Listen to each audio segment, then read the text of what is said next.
La- Ladies and gentlemen, welcome, welcome, welcome. You are now tuned in with the TKB report, and I'm your host, K.Devon. And today's guest is definitely a friend to the show, more like family.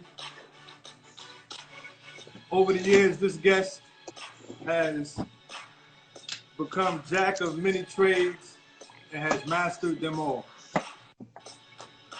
In music production, in video production, and now photography. He is the founder of his own photography company. He's taken some of the most iconic photos of this era. Ladies and gentlemen, help me in welcoming Devon Warren of Devon Warren Foto. We got applause. We official. Oh yeah. Dope. All right, good brother. What's going on, man? You know how to bring you in right. Yes, sir. Appreciate it. What's going on with you, fam? I'm here. It's 2020. Doing 2020 just like everybody else. We winging it. And we making it happen. Staying strong. Pushing forward. Staying positive. Winging is an understatement. And yeah. I gotta say one thing to all of the fathers out there. I just gotta start off with this. Now that we got all the pleasantries out the way, do not try to play Superman for your kids because it ain't never gonna turn out right for you. Yo, I took the kids out bike riding, right? They riding and I'm just watching them ride. And it's this hill by the house where it's a hill that most people won't walk up, which means they damn sure won't run up. Bro, my dumb ass rode the bike all the way to the bottom of the hill and said, yo, I'm gonna ride this hill all the way and don't stop. And I think I broke everything and every organ shut down for at least 30 seconds, bro. And my kids thought I was Superman, but I'm like, yo, I'm a stupid man as opposed to a Superman. So for all the fathers out here watching, your kids love you just the way you are. Don't do nothing that's gonna F that up. Crazy. When the last time you did something stupid for your kids so they could think you were Superman? I don't care what my kids think. I stop caring. I don't care what they think. I feed them. They got a house. I don't care what they think for. What they know. I don't know nothing. Well, I'm gonna take your standpoint on that. Please, man. These kids got too many rights. That's the problem now. We ain't gonna get into that. That's not the topic for today. We can't talk about photography. Not badass kids. All right. So let's get to it. Right? All right. So there's one thing that this whole pandemic situation has given people, and that's time to themselves, right? So what is it that you have either added to your arsenal? What is it that you have worked on in terms of, developing your craft during this time that you've had to, pontificate? Well, what I was able to do was go back, to a lot of work that I've done and kind of catalog things and go through things and realize that there was a lot of stuff that I did before that I didn't like that I really like now. And there's other stuff that I forgot about that I rediscovered. So, and actually some of them, one or two of them are something we're going to talk about today. And it's just, being able to take the time. I guess we all have more time. So being able to take the time and slow down and look at stuff and go through my catalog and, start to sort things out and see where I am and see where I want to go and what I'm proud of and what I want to do more of, that sort of thing. So it was a real introspective time for me. All right, so, for those of you who are tuned in, me and this brother go back a million years. We got a 3-part. I ain't that old. He older than me. By like what? I met him when I was a baby. Oh, you just saying all that because I got all this gray in my beard. Yeah. Look, I didn't shave because I knew I was coming on with you, so I was like, I'm going a little scruffy so I can feel like I'm part of the thing. You talk about shaving, man. I was looking like Frederick Douglass about 2 weeks ago. Huh. So you good.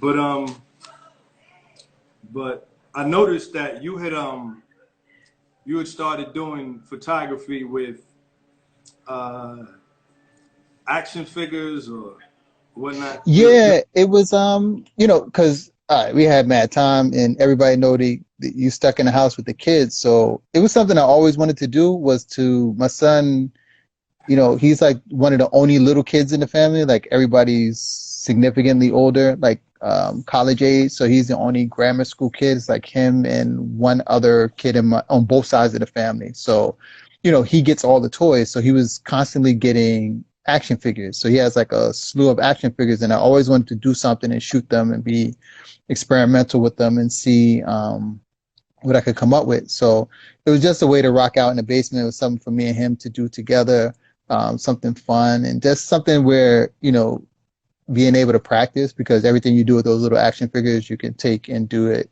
on a bigger set. So it's just like taking a miniature scale and then blowing it up. So it was a good time. It was like I learned a lot. He had fun. We ain't burned nothing down. It was great.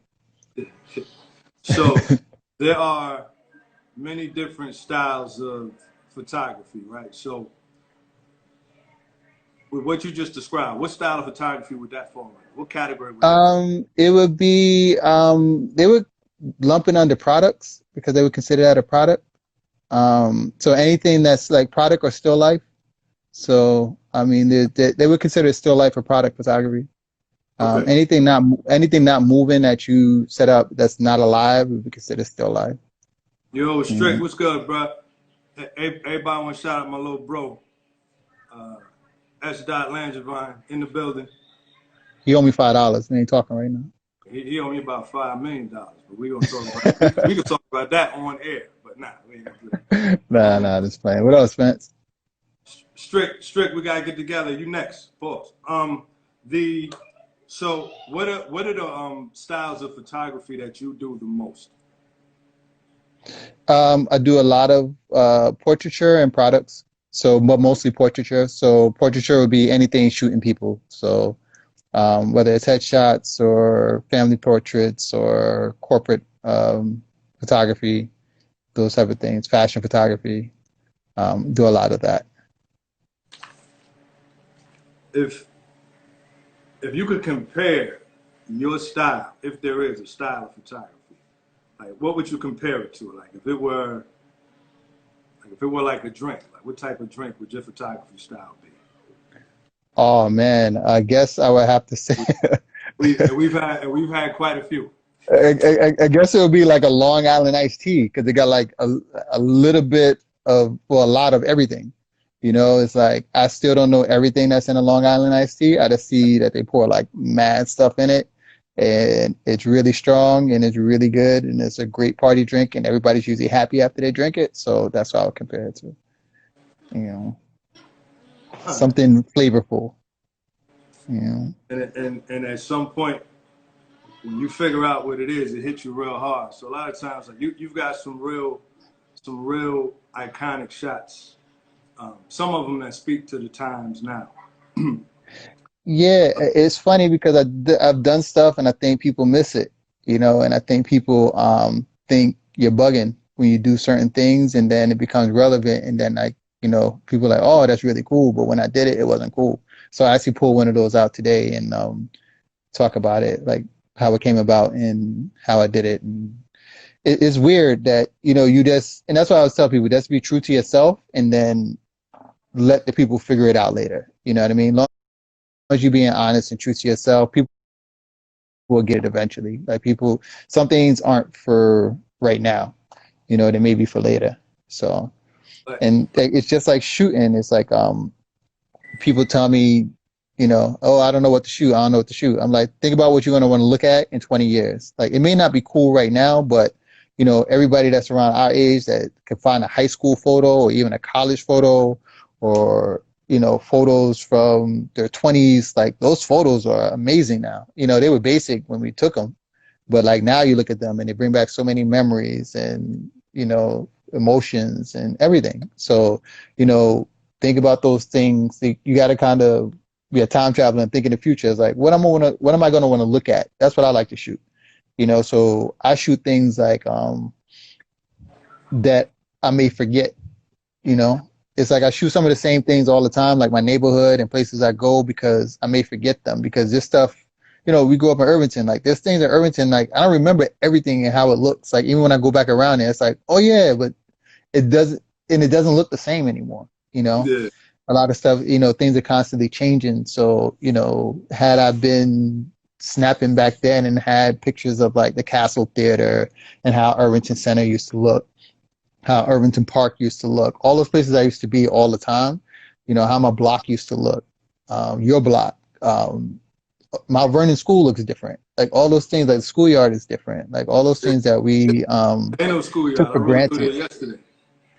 Yeah, it's like, but it's like if you went there and then you drove past there now, you would not recognize it, right? It's just like everything has changed. So just trying to preserve those memories, and like, when we look at photography from the past, it's really just people shooting what they saw every day. But it's so dope when you see like old street photography from Harlem. It's like, but that was just people walking around shooting people they saw every day. But now it's super dope to just see how those blocks look, how those events went down. Like just it takes you back so you can be there. So that's why I tell people, like it's not so much, don't get caught up in shooting for like Instagram and social media and the immediate like. It's more about what people are going to like, or what you're going to like in like 20 years, 10 years, even 10 years from now, 5 years from now. Things are changing so rapidly. So, So where did like I wanted to ask you, like, when photographers take pictures, like whether it be landscape, whether it be portrait, like what's the method used where you attack the subject? How do you know when it's the right picture to either give to your client, it's the right picture to post, it's the right picture to to to to give to whatever publication that you're working for? How do you know when it's the right pick? I mean, I go off my gut.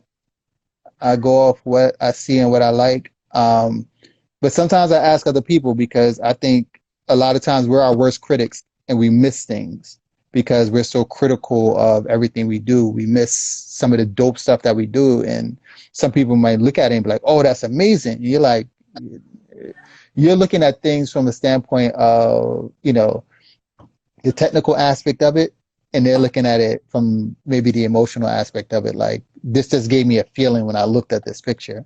So I go off my gut, and I've been a little less critical these days about the technical aspect of it and more about what emotion does it evoke when people see it. Like, I want you to feel something when you look at my pictures. I want you to think about something. I want to move something within you, because those are the pictures that people want to hang up in their house. They want to go back. They want to put it on a t-shirt. Those are the ones. Um, your beginnings were in music production, as I mentioned, right? You went from music to video, and you eventually ended up in photography. Uh, Out of the three, which one, like, if you could rate them, like rate them in terms of like video, music, and photography? If I could rate them, Yeah. um, it's that's tough. I mean, I guess photography would be my number one. Um, Video, I was never really too heavy into. And the reason I got out of music is because I felt like music was, people were chasing a hit, if that makes sense. Like they were chasing what's now, they were chasing like trying to make it, and not necessarily trying to make good music. So you would spend a lot of time making music that would end up going absolutely nowhere. So I felt like with music, I was doing stuff, it was like a waste of time, because I have hours upon hours upon hours of music that will never get heard.